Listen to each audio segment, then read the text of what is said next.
Good afternoon everyone. Self study सीजीटेट में आप सभी का स्वागत है।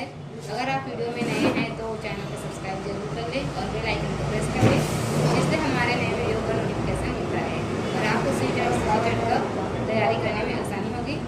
और आप हमारे टेलीग्राम से ज्वाइन होकर के रात 8 बजे इसको क्विज प्राप्त कर सकते हैं, जिससे आपको प्रैक्टिस चलती रहेगी।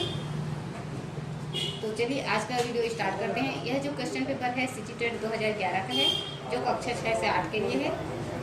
यह सीजीटेट, सीटेट और सुपरटेट तीनों के लिए बहुत ही महत्वपूर्ण है, क्योंकि प्रश्न का जो पैटर्न रहता है वो वही रहता है, सिलेबस सेम है। तो आप लोग वीडियो को शुरू से अंत तक जरूर देखें। चलिए स्टार्ट करते हैं। तो आज का विषय है बाल विकास, यानी कि शिक्षा शास्त्र, बाल विकास CDP। फर्स्ट प्रश्न है, निम्नलिखित में सृजनशीलता का प्रमुख तत्व क्या नहीं है? मौलिकता, अनुशासन, धारा प्रवाहिता, लचीलापन। तो यहाँ पर निगेटिव पूछा गया है, नहीं पूछा गया है। जो सृजनशीलता का प्रमुख तत्व, तो बच्चे जब स्वतंत्र होकर सीखते हैं तो कुछ अच्छे सीखते हैं, कुछ नया करते हैं। तो उसमें मौलिकता, धारा प्रवाहिता, लचीलापन, ये तीनों जो है पॉजिटिव है। अनुशासन जो है एक निगेटिव पॉइंट है। जो कठोर नियम अगर लगाएंगे तो बच्चे जो है सृजनशीलता का विकास नहीं करता, उसमें सृजनशील नहीं आता है। इसका भी ऑप्शन जो है सही है। नेक्स्ट प्रश्न पर चलेंगे। प्याजे के अनुसार संज्ञानात्मक बाल विकास की कितनी अवस्थाएं हैं? 3, 4, 5, 6। तो प्याजे के अनुसार संज्ञानात्मक जो बाल विकास की अवस्था है वह 4 अवस्थाएं हैं, जिसमें शिशु अवस्था, बाल्यावस्था, किशोरावस्था और वृद्धावस्था। तो 4 अवस्थाएं पहले ही बताया है। तो ये ऑप्शन जो है सही है। नेक्स्ट प्रश्न पर चलते हैं।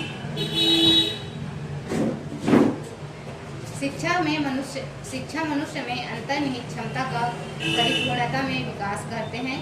यह कथन किसका है? Swami Vivekananda, Skinner, pestology, Rabindranath Tagore. तो यहाँ पर जो दिया गया कथन है, यह कथन किसके द्वारा कहा गया है? यह जो कथन है यह स्वामी विवेकानंद द्वारा कहा गया है। इसका ये ऑप्शन जो है सही है। नेक्स्ट प्रश्न पर चलते हैं। सीखने के प्रयास और भूल सिद्धांत के प्रतिपादक है? Kohler, Thorndike, Pavlov, Skinner. सीखने के भूल प्रयास का जो सिद्धांत है यह है थॉर्नडाइक के द्वारा कहा गया है। तो बी ऑप्शन इसका जो है सही है। नेक्स्ट प्रश्न पर चलते हैं। डिग व हंट द्वारा खाली स्थान की विशेषताओं को सर्वोत्तम रूप से व्यक्त करने वाला एक शब्द है परिवर्तन। परिवर्तन शारीरिक, सामाजिक और मनोवैज्ञानिक होता है। शैशवावस्था, बाल्यावस्था, किशोरावस्था, प्रौढ़ावस्था। तो यहाँ पर जो है परिवर्तन शब्द किसके अंतर्गत आता है, किस अवस्था के अंतर्गत, उसको यहाँ पर पूछा गया है। तो परिवर्तन एक ऐसा है जो किशोरावस्था के अंतर्गत आता है। किशोरावस्था में ही बच्चे में परिवर्तन देखने को मिलते हैं, उसमें विभिन्न प्रकार के संवेग और परिवर्तन आना प्रारंभ हो जाता है। यह जो है इसका जो सही उत्तर है वह है किशोरावस्था। सी ऑप्शन सही है। नेक्स्ट प्रश्न पर चलेंगे। एक बालक जिसकी बुद्धि लब्धि 105 है उसे वर्गीकृत किया जाएगा। श्रेष्ठ बुद्धि, सामान्य से अधिक बुद्धि, सामान्य बुद्धि, मंद बुद्धि। 105 जो है यह एक सामान्य बुद्धि के अंतर्गत आएगा, क्योंकि जो श्रेष्ठ बुद्धि होते हैं वह 120 के ऊपर होते हैं और 140 जो होते हैं वह प्रखर बुद्धि होता है। नेक्स्ट पर चलेंगे। लॉरेंस कोहलबर्ग के विकास के क्षेत्र में शोध के लिए जाने जाते हैं। संज्ञानात्मक, शारीरिक, नैतिक, गामा। लॉरेंस कोहलबर्ग विकास के क्षेत्र में किसके अंतर्गत जाने जाते हैं? लॉरेंस कोहलबर्ग यहाँ से 1 नंबर के प्रश्न हमेशा पूछे जाते हैं और सीटेट में 2 नंबर के प्रश्न पूछे जाते हैं। तो आप लोग उस टॉपिक को बहुत अच्छे से पढ़ जरूर लीजिएगा, क्योंकि यहाँ से हमेशा 1 से 2 नंबर के प्रश्न हमेशा बनते हैं, चाहे वो सीटेट हो, सुपरटेट हो या सीटेट हो। लॉरेंस कोहलबर्ग जब भी दिया रहेगा तो वहाँ पर नैतिक विकास ही आएगा उसका ऑप्शन। अगर प्रश्न में नैतिक विकास पूछा रहेगा तो उसका ऑप्शन लॉरेंस कोहलबर्ग आएगा। यहाँ पर यह पॉजिटिव पॉइंट है। इसका जो सही आंसर है वह है नैतिक विकास। नेक्स्ट प्रश्न पर चलेंगे। एक बच्ची को उसके पिता चहलकदमी करा रहे थे। बच्ची जानती थी कि चिड़िया जैसी चीजें होती है, परंतु उसने कभी पतंग को नहीं देखा था। पतंग को देखकर उसने कहा, चिड़िया को तो देखो। उसके पिता ने कहा, यह एक पतंग है। यह उदाहरण दिखाता है सम्मिलन, समायोजन, संरक्षण, वस्तु का प्रदर्शन। तो इस प्रश्न में पूछा गया है कि बच्ची जो है चहलकदमी जब कर रही थी सुबह के टाइम में, तो उसने पतंग को उड़ते हुए जब आकाश में देखता है, तो वह बच्ची जो है पहले से चिड़िया को देखे रहते हैं आकाश में उड़ते हुए, तो वह समझती है कि चिड़िया उड़ रही है, तो वह चिड़िया ही करके बोलती है। तो उसके पिता ने बोलता है कि चिड़िया नहीं है, यह पतंग है। तो क्या करती है बच्ची, अपने पूर्व ज्ञान में उस पतंग को चिड़िया के रूप में उसको सम्मिलन कर रही है। इसका जो सही उत्तर होगा वो होगा सम्मिलन। इसका ए ऑप्शन जो है सही है। नेक्स्ट प्रश्न पर चलेंगे। समाजार्थिक मुद्दों से जूझ रहे उन बच्चों को जिनकी प्रतिभा प्रभावित हो सकती है को खाली स्थान सहायता करता है। अर्थात जो सामाजिक दृष्टि से जिसमें आर्थिक कमजोरी होती है, मुद्दों से जूझ रहे उन बच्चों की जिनकी प्रतिभा प्रभावित हो सकती है, उनको किसकी सहायता की जरूरत होती है? तो अधिगम मॉडल, विभेदित निर्देश, पाठ्य चर्चा का विस्तार, संज्ञानात्मक वर्गीकरण। तो यहाँ पर इसका जो सही आंसर है वह है स्व अधिगम मॉडल। इसका फर्स्ट प्रश्न जो सही है। नेक्स्ट प्रश्न है, एक कक्षा में वैयक्तिक भिन्नताओं के क्षेत्र हो सकते हैं, रुचियों के, सीखने के, चरित्र के, उपरोक्त सभी। तो एक कक्षा में विभिन्न प्रकार के बच्चे बैठते हैं, उसमें उन लोगों को सीखने का, उन लोगों को रुचि का, उन लोगों के चरित्र का, सभी जो है अलग अलग प्रकार के होते हैं। इसलिए इसका जो सही उत्तर है उपरोक्त सभी। नेक्स्ट प्रश्न है, बुद्धि के द्विघण सिद्धांत का प्रतिपादन किसने किया? Spearman, Thurstone, Guilford, Gagne. तो बुद्धि के द्विघण सिद्धांत का प्रतिपादन जो है स्पीयरमैन ने किया है। यहाँ से भी 1 से 2 नंबर के प्रश्न हमेशा देखने को मिलता है। सीटेट में 2 नंबर के प्रश्न बनते हैं और सीजीटेट और सुपरटेट में 1-1 नंबर के प्रश्न बनते हैं। यह जो प्रश्न है बहुत ही इंपॉर्टेंट है, इस टॉपिक को भी अच्छे से जरूर पढ़ें। नेक्स्ट प्रश्न पर चलते हैं। सीखना व्यवहार में उत्तरोत्तर सामंजस्य की प्रक्रिया है, यह कथन है। क्रो, प्याजे, स्किनर, कोलर। तो सीखना व्यवहार में परिवर्तन होता है, यह जो कथन है किसने कहा था? यह जो कथन है स्किनर जी द्वारा कहा गया है। इसका सी ऑप्शन जो है सही है। नेक्स्ट प्रश्न पर चलते हैं। हावर्ड गार्डनर द्वारा निम्न में से एक को छोड़कर बाकी सभी बुद्धि के प्रकार बताए गए हैं। इसमें से कौन सा है जो एक को छोड़कर बाकी सभी बुद्धि के प्रकार है, लेकिन एक जो है बुद्धि के प्रकार नहीं है?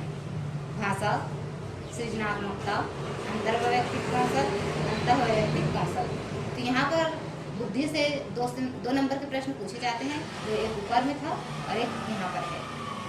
ये जो प्रश्न है यहाँ पर भाषा और अंतर्वैयक्तिक और अंतःवैयक्तिक, ये तीनों जो ऑप्शन है तीनों जो है बुद्धि के प्रकार है, लेकिन यहाँ पर जो सृजनात्मकता है यह बुद्धि के प्रकार नहीं है, इसलिए इसका बी ऑप्शन है सही है। नेक्स्ट प्रश्न पर चलेंगे। मूल्यांकन का उद्देश्य है बच्चे को उत्तीर्ण अनुत्तीर्ण घोषित करना, बच्चा क्या सीखा है जानना, बच्चे के सीखने में आई कठिनाइयों को जानना, उपरोक्त सभी। तो मूल्यांकन का उद्देश्य होता है कि बच्चे के सीखने में आई कठिनाइयों को जानना। तो बच्चे ने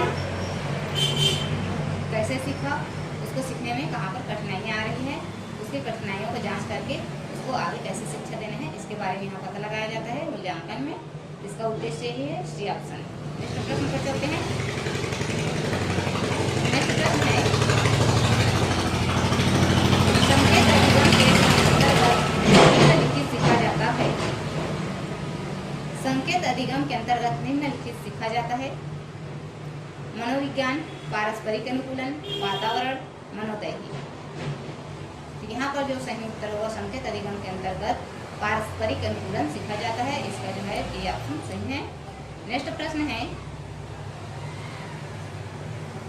प्याजे के अनुसार बच्चा अमूर्त स्तर पर चिंतन, बौद्धिक क्रियाएं और समस्या समाधान किस अवस्था में करने लगता है? अर्थात जो बच्चे हैं अमूर्त स्तर पर चिंतन करता है और अपनी बुद्धि के अनुसार समस्या का समाधान कौन से अवस्था में करता है? पूर्व संक्रियात्मक अवस्था, 2 से वर्ष, मूर्त संक्रियात्मक अवस्था 7 से 11 वर्ष, औपचारिक संक्रियात्मक अवस्था 11 से 16 वर्ष, संवेदी पेशी अवस्था 0 से 2 वर्ष। यहाँ पर अमूर्त स्तर पर जो बुद्धि से बच्चे हैं अपना समस्या को समाधान करते हैं वह है 11 से 16 वर्ष में। इसका जो सही उत्तर है वह है सी ऑप्शन। नेक्स्ट प्रश्न पर चलते हैं।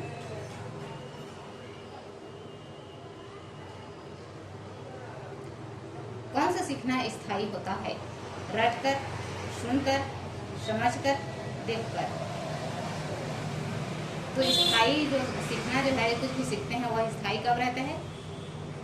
स्थायी तभी होता है जब उसको हम समझ कर देखते हैं, पढ़कर अर्थ को अच्छे से, तभी हमें हमारे दिमाग में रहता है हमेशा के लिए।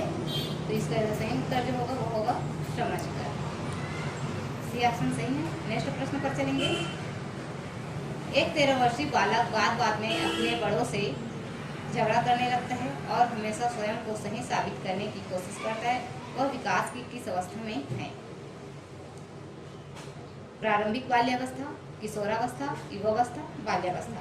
यहाँ पर 13 वर्ष दिया गया है, तो 5 से जो 12 वर्ष तक के बच्चे होते हैं वह बाल्यावस्था होता है।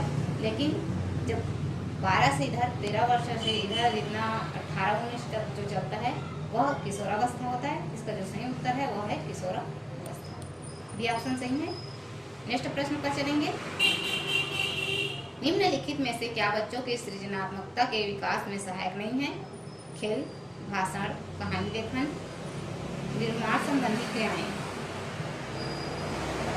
यहाँ पर पूछा गया है निम्नलिखित में से क्या बच्चों की सृजनात्मकता विकास में सहायक नहीं है? तो भाषण जो है यह सहायक नहीं है सृजनात्मकता में, बाकी सब सही है। खेल से बच्चे स्वस्थ रहेंगे और उसमें सामाजिकता का भी भाव बढ़ेगा। कहानी लेखन, इससे उसमें लेखन संबंधी उसमें विकास होगा। और निर्माण संबंधी क्रियाएं, इसका जो सही उत्तर है भाषण, यह इसका निगेटिव पॉइंट है। नेक्स्ट प्रश्न पर चलेंगे। सीखने का क्लासिकल कंडीशनिंग सिद्धांत प्रतिपादन क्या था? Skinner, Pavlov, Thorndike, Holberg. तो सीखने का क्लासिकल कंडीशनिंग सिद्धांत जो दिया गया था वह है पावलोव। नेक्स्ट प्रश्न पर चलेंगे। जन्म के समय लगी चोट या भ्रूण क्षति की वजह से आई मानसिक मंदता कहलाती है? जैविक मंदता, पारिवारिक मंदता, आकस्मिक मंदता, चिकित्सा मंदता।